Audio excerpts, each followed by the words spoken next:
الحمد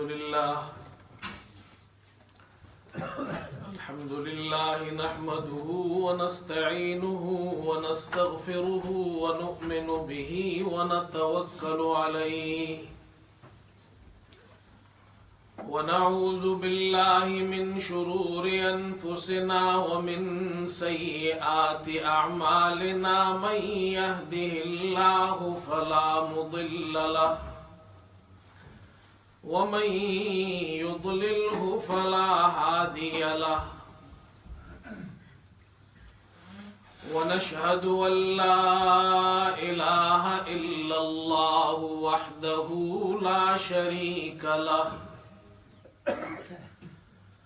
ونشهد أن سيدنا وحبيبنا ومولانا محمدا عبده ورسوله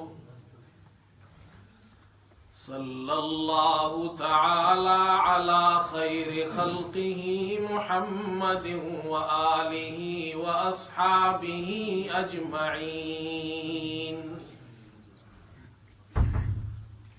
أما بعد فأعوذ بالله من الشيطان الرجيم بسم الله الرحمن الرحيم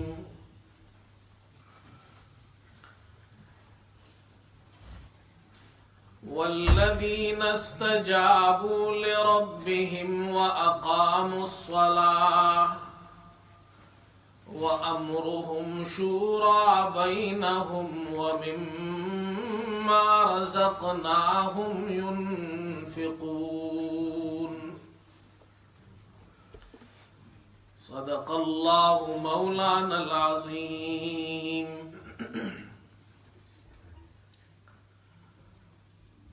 بزرگان محترم اور برادران عزیز،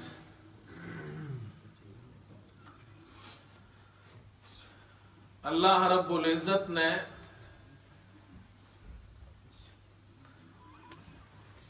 انسانیت کی ہدایت کے لیے انبیاء علیہ السلام کو دنیا میں مبعوث فرمایا،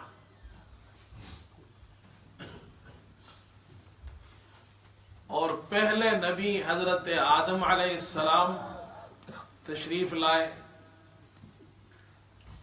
اور آخری نبی جناب محمد الرسول اللہ صلی اللہ علیہ وسلم دنیا میں مبعوث ہوئے۔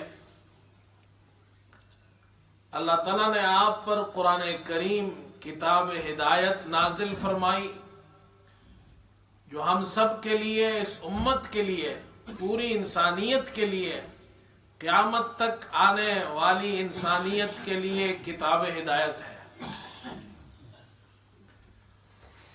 اور اس کی تشریح اور اس کی تفسیر آپ نے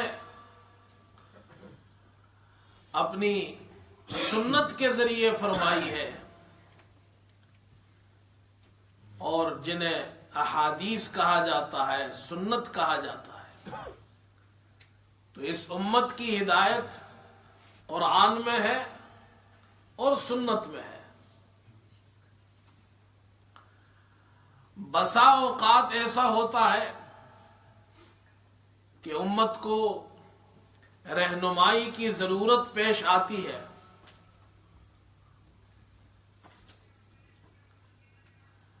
اور کسی سے رہنمائی لینے کی ضرورت پیش آتی ہے، ہدایت لینے کی ضرورت پیش آتی ہے، اور قرآن اور سنت میں وہ بات نہیں ملتی، تو پھر اس صورت میں مسلمان کیا کریں گے؟ یہ امت کیا طریقہ اختیار کرے گی؟ حضرت علی رضی اللہ تعالی عنہ نے ایک موقع پر حضور صلی اللہ علیہ وسلم سے یہ سوال کیا تھا کہ اللہ کے رسول، کوئی مسئلہ پیش آ جائے اور قرآن و سنت میں ہمیں اس کا جواب نہ ملے تو ہم کیا کریں؟ آپ نے فرمایا، اے علی، اپنی رائے پر فیصلہ مت کرنا، بلکہ امت کے اندر جو فقہا ہو، جو علماء ہو، جو قرآن و سنت کا علم جانتے ہیں، ان کو اور صلحاء کی جماعت کو جمع کرنا، آپس میں مشورہ کرنا، اور مشورے کے بعد پھر تم اس پر فیصلہ کرنا۔ اللہ تعالیٰ نے مسلمانوں کو، اس امت کو مشورے کا حکم دیا ہے، اور اس امت کی ایک خوبی یہ بیان کی ہے کہ یہ آپس کے کام مشورے سے کرتے ہیں۔ قرآن کریم میں ایک سورت ہے جس کا نام سورہ شورا ہے۔ اس پوری سورت کا نام ہی سورہ شورا ہے، اور اس سورت کے اندر اللہ تعالیٰ نے ایمان والوں کی یہ صفت بیان کی ہے، وَأَمْرُهُمْ شُورَى بَيْنَهُمْ، وہ آپس کے کام مشورے سے کرتے ہیں۔ اس سے مشورے کی اہمیت کا اندازہ ہوتا ہے۔ ایک اللہ کی ذات ہے جس کو مشورے کی ضرورت نہیں ہے، نہ اللہ کسی سے مشورہ لیتا ہے، نہ کوئی اللہ کو مشورہ دے سکتا ہے۔ اللہ جو کام کرتا ہے، اللہ کا ہر کام حکمت والا ہے، اسے نہ کسی مشیر کی ضرورت ہے، نہ کسی وزیر کی ضرورت ہے۔ لیکن مشورے کی اہمیت انسانوں کے لیے اتنی ضروری ہے کہ اللہ تعالیٰ نے اپنے حبیب جناب محمد الرسول اللہ صلی اللہ علیہ وسلم سے ارشاد فرمایا، آپ بھی مشورہ اپنے صحابہ کے ساتھ کیجئے۔ فرمایا فَاعْفُ عَنْهُمْ وَاسْتَغْفِرْ لَهُمْ وَشَاوِرْهُمْ فِي الْأَمْرِ، اے ہمارے پیغمبر ان سے درگزر کیجئے، ان کو معاف فرمائیے، ان کے لیے اللہ سے بخشش طلب کیجئے، وَشَاوِرْهُمْ فِي الْأَمْرِ، اور ان سے مشورہ لیجئے، ان کے ساتھ مشورہ کیجئے۔ مشورہ اسلام کے اندر ایک بہت بڑا عمل ہے۔ سرکار دو عالم صلی اللہ علیہ وسلم کی سنت مبارکہ ہے، ما خاب من استخار ولا ندم من استشار، کہتے جس نے استخارہ کیا اس سے کبھی نقصان نہیں ہوا، اور جس نے استشارہ کیا، مشورہ مانگا، اس سے کبھی ندامت نہیں ہوئی۔ آج ہم لوگوں نے، امت نے استخارہ بھی چھوڑ دیا ہے، استشارہ بھی چھوڑ دیا ہے۔ استخارہ، کوئی بھی آپ کو بڑا کام پیش آ جائے کہ یہ کام کرنا چاہیے یا نہیں کرنا چاہیے، اور آپ فیصلہ نہیں کر سکتے ہیں، آپ کو ضرورت ہے گائیڈنس کی، آپ کو ضرورت ہے کسی سے ہدایت حاصل کرنے کی، فیصلہ کرنے کے لیے آپ اکیلے فیصلہ نہیں کر سکتے ہیں، تو اسلام نے ہمیں دو طریقے بتائے ہیں۔ ایک استخارہ ہے۔ استخارہ، آپ صلی اللہ علیہ وسلم نے صحابہ کو استخارے کی دعا، اس کی تعلیم دی، سکھائی، صحابہ نے یاد کی۔ میں 2 رکعت نماز پڑھو، اس کے بعد استخارے کی دعا، اللہ سے دعا مانگو، اللہ اس میں خیر ڈال دے گا تمہارے لیے۔ آج ہم لوگوں نے استخارہ چھوڑ دیا ہے، اور جو کچھ لوگ کرتے بھی ہیں تو وہ خود نہیں کرتے، وہ جاتے جی امام صاحب ہمارے لیے استخارہ کر دے، پیر صاحب ہمارے لیے استخارہ کر دے۔ حالانکہ استخارہ تو خود کرنے کی چیز ہے، کروانے کی سنت نہیں ہے۔ کسی بھی صحابی نے، حدیث کی تمام کتابیں دیکھ لیجئے، کسی بھی صحابی نے رسول کریم صلی اللہ علیہ وسلم سے استخارہ کروایا نہیں ہے، آپ کو نہیں ملے گا۔ حضور صلی اللہ علیہ وسلم سے صحابہ نے استخارہ سیکھا اور خود استخارہ کرتے تھے۔ پھر میں آپ کو ایک عجیب بات بتاؤں، یہ نوجوان بیٹھے ہوئے ہیں، ایک مثال دیتا ہوں میں سمجھانے کے لیے۔ ابھی ہم نے نکاح بھی، یہاں نکاح کی تقریب منعقد ہوئی ہے، تو چلو میں اس سے ملتی جلتی ایک مثال آپ کو دے دیتا ہوں۔ مثال کے طور پر آپ شادی کرنا چاہتے ہیں، یہ رشتہ میرے لیے مناسب ہے یا مناسب نہیں ہے، آپ فیصلہ نہیں کر پاتے۔ اسلام نے کہا استخارہ کرو، استشارہ کرو، مشورہ کرو، رشتہ داروں کے ساتھ، گھر میں دوستوں کے ساتھ۔ ایک تو کام یہ ہے، ایک ہے استخارہ، اللہ سے خیر مانگو۔ اس کا طریقہ حضور صلی اللہ علیہ وسلم نے بتایا، 2 رکعت نماز پڑھو، اس کے بعد یہ دعا پڑھو، اللہم انی استخیرک بعلمک واستقدرک بقدرتک واسألک من فضلک العظیم فإنک تقدر ولا اقدر وتعلم ولا اعلم وانت علام الغیوب اللہم ان كنت تعلم ان هذا الامر خیر لی فی دینی ومعاشی وعاقبت امری۔ آخر تک یہ دعا ہے، آپ اللہ سے خیر مانگ رہے ہیں، اللہ تو قدرت والا ہے، تو علم والا ہے، میں نہیں جانتا، یہ کام میرے لیے اچھا ہے تو میرے لیے مقدر فرما، اور یہ کام میرے لیے دنیا اور دین کے اعتبار سے اچھا نہیں ہے تو مجھے اس سے دور فرما، اسے بھی مجھ سے دور کر دے۔ یہ اس کا ایک خلاصہ ہے اس دعا کا۔ اب اگر آپ خود استخارہ نہیں کرتے اور آپ گئے جی کسی امام صاحب کے پاس، امام صاحب فلاں جگہ میں رشتہ ڈالنا چاہتا ہوں، یہ میرے لیے یہ رشتہ مناسب ہے یا نہیں، آپ میرے لیے استخارہ کیجئے۔ اب جو امام صاحب آپ کے لیے استخارہ کریں گے تو وہ کون سی دعا پڑھیں گے؟ یہی دعا پڑھیں گے نا جو حضور صلی اللہ علیہ وسلم نے بتائی ہے، اور اس دعا کے اندر جتنے بھی صیغے ہیں متکلم کے ہیں۔ اے اللہ میں آپ سے خیر مانگتا ہوں، اے اللہ یہ کام میرے لیے اچھا ہے، دین اور دنیا کے اعتبار سے تو مقدر کر دے، اور اے اللہ یہ اگر رشتہ میرے لیے اچھا ہے تو میرے لیے یہ رشتہ مقدر کر دے، میرے لیے اچھا نہیں ہے تو مجھ سے دور کر دے۔ اب امام صاحب یہی الفاظ پڑھیں گے تو وہ آپ کے لیے استخارہ کر رہے ہیں، اپنے لیے کر رہے ہیں۔ اور اگر آپ کہیں نہیں جی امام صاحب یہ الفاظ بدل دے، اے اللہ میں فلاں آدمی کے لیے آپ سے استخارہ کرتا ہوں، تو یہ تو ثابت نہیں حدیث میں الفاظ بدلنا، آپ حدیث کے الفاظ تو بدل نہیں سکتے۔ کتنی سمپل سی بات ہے۔ میں نے بڑے بڑے علماء سے، مفتیوں سے پوچھا کہ کیا کسی اور کے لیے استخارہ کیا جا سکتا ہے؟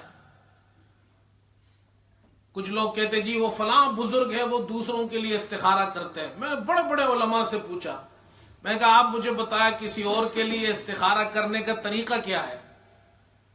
اگر آپ یہی دعا پڑھیں گے تو یہ تو اپنے لیے آپ مانگ رہے ہیں، جس نے آپ سے کروایا ہے استخارہ اس کے لیے تو ہوا نہیں۔ اور اگر آپ جناب کے آئے الفاظ بدلیں گے تو جو حدیث میں رسول کریم صلی اللہ علیہ وسلم نے دعا بتائی ہے وہ دعا پھر آپ نہیں پڑھیں گے۔ اس لیے بھائی مولویوں کے پاس مت جاؤ، استخارہ خود کرو۔ بہرحال مجھے تو آج مشورے سے متعلق بات عرض کرنی ہے۔ تو ایک ہے استخارہ اور ایک ہے استشارہ، مشورہ۔ جس نے بھی مشورہ طلب کیا اسے کبھی ندامت نہیں ہوئی۔ مشورہ آپ نہیں کریں گے، بعد میں آپ ندامت آپ کو محسوس ہوگی۔ اور جو بھی مشورہ کرے اس کے لیے خیر ہوتا ہے۔ دیکھیے قرآن پاک میں مشورہ کوئی بھی کرے، مسلمان کرے غیر مسلم کرے، مشورہ ایسی چیز ہے جو بھی اسے کرے گا اسے فائدہ ہوگا۔ قرآن پاک میں ایک سورہ نمل، اللہ تعالیٰ نے سورہ نمل میں حضرت سلیمان علیہ السلام کا قصہ بیان کیا، اور ایک ملکہ سبا کی ایک ملکہ تھی بلقیس، اس کا قصہ بیان کیا، اور تفصیل سے اللہ نے بیان کیا ہے۔ آپ نے وہ قصہ قرآن میں پڑھا بھی ہے، سنا بھی ہوگا۔ حضرت سلیمان علیہ السلام وہ ایک مرتبہ وہ پرندوں کی حاضری لے رہے تھے، تو دیکھا ہدہد موجود نہیں ہے، ہدہد ایک چھوٹا سا پرندہ ہے۔ تو سلیمان علیہ السلام نے کہا وَتَفَقَّدَ الطَّيْرَ فَقَالَ مَا لِيَ لَا أَرَى الْهُدْهُدَ أَمْ كَانَ مِنَ الْغَائِبِينَ۔ پرندوں کی حاضری لی، کہا کیا ہوا، میں ہدہد کو نہیں دیکھ رہا، کیا وہ غائب ہے؟ اب ضرورت پڑی ان کو، علماء نے لکھا ہے کہ ہدہد پرندے کی یہ خاصیت ہے کہ زمین کے نیچے پانی ہو تو اسے دکھائی دیتا ہے۔ سلیمان علیہ السلام کو ضرورت تھی، اپنے لشکر کے ساتھ تھے، پانی کہاں سے نکالا جائے، ہدہد موجود نہیں۔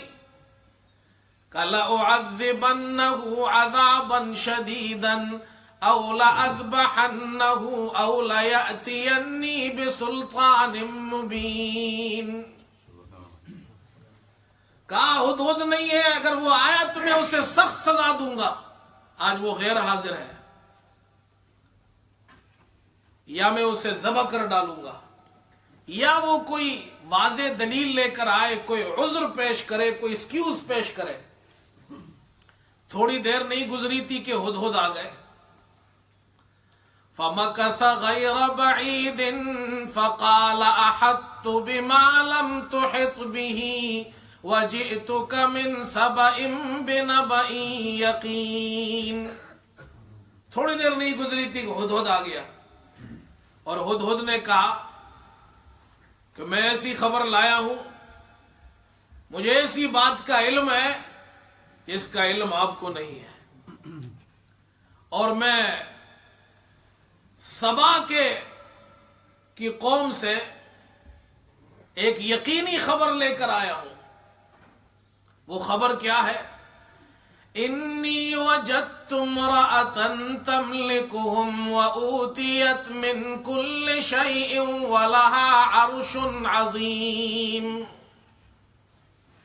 میں نے ایک عورت کو دیکھا جو وہاں لوگوں پر حکومت کرتی ہے، اور اسے امور حکومت کے لیے جتنی چیزوں کی ضرورت ہے وہ بھی اس کے پاس ہے، وہ بھی اسے دی گئی ہے، اور اس کا ایک بڑا تخت بھی ہے۔ وَجَدْتُهَا وَقَوْمَهَا يَسْجُدُونَ لِلشَّمْسِ مِن دُونِ اللَّهِ۔ وہ عورت اور اس کی قوم کو میں نے پایا اس حال میں کہ وہ اللہ کے علاوہ سورج کو سجدہ کرتے ہیں۔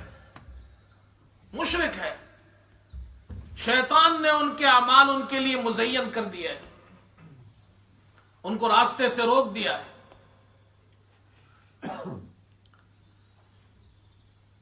حضرت سلیمان علیہ السلام نے ہدہد کی یہ تقریر سنی، کہا اچھا ہم دیکھیں گے کہ تم سچے ہو یا جھوٹے ہو۔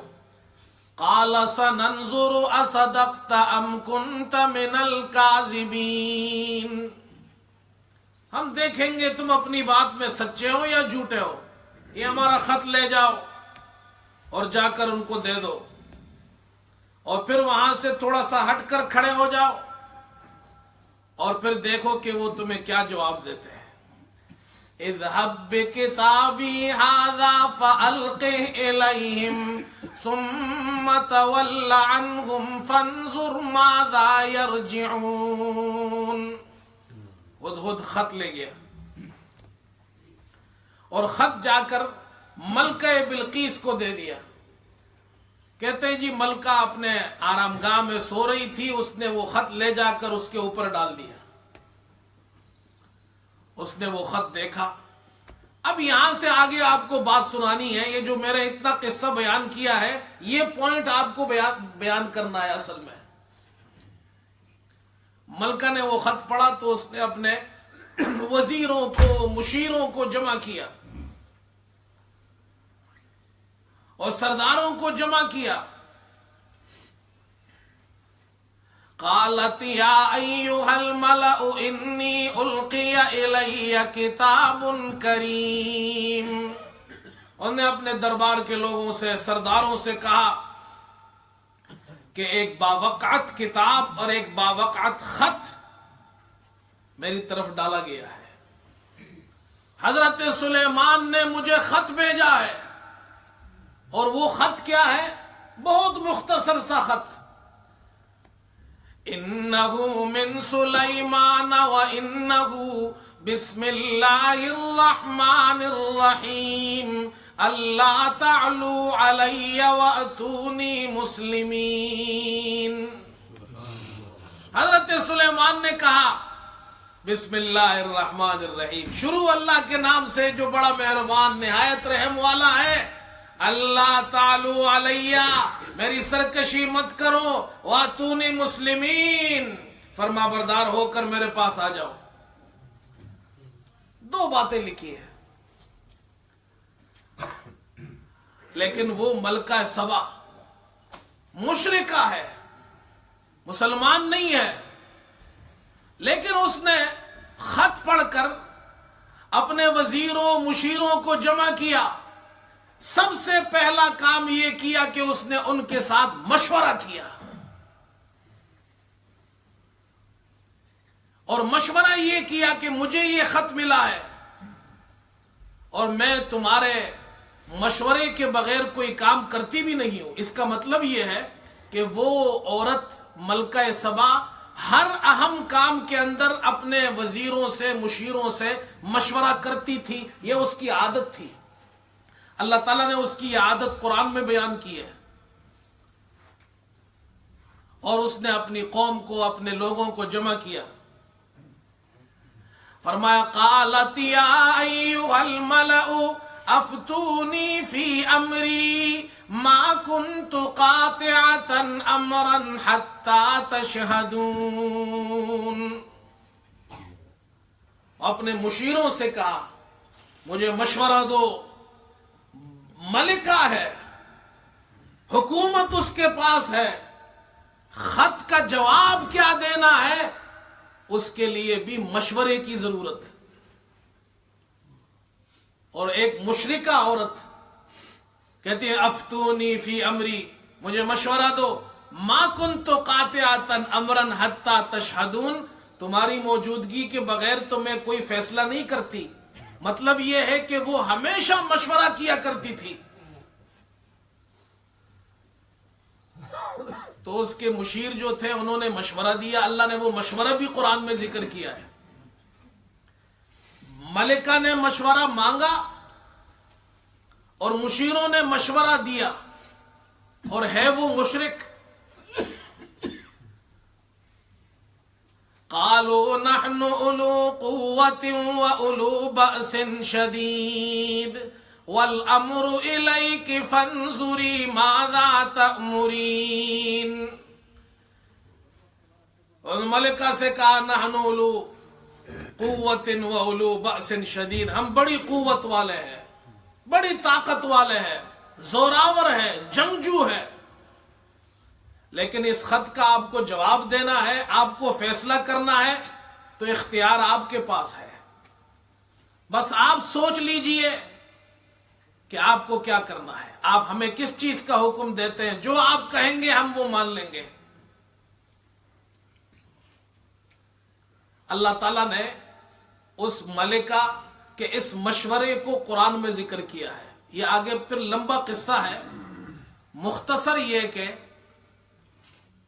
اس نے سلیمان علیہ السلام کے پاس ہدیہ بھیجا۔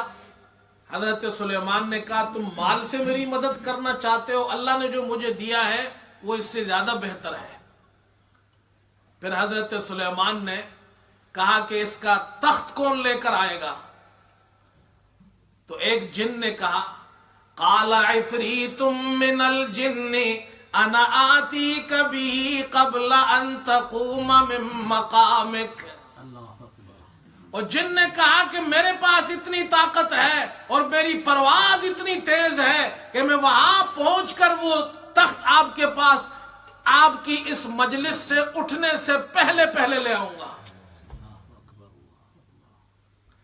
قال الذي عنده علم من الكتاب انا آتيك به قبل ان يرتد اليك طرفك۔ جس کے پاس کتاب کا علم تھا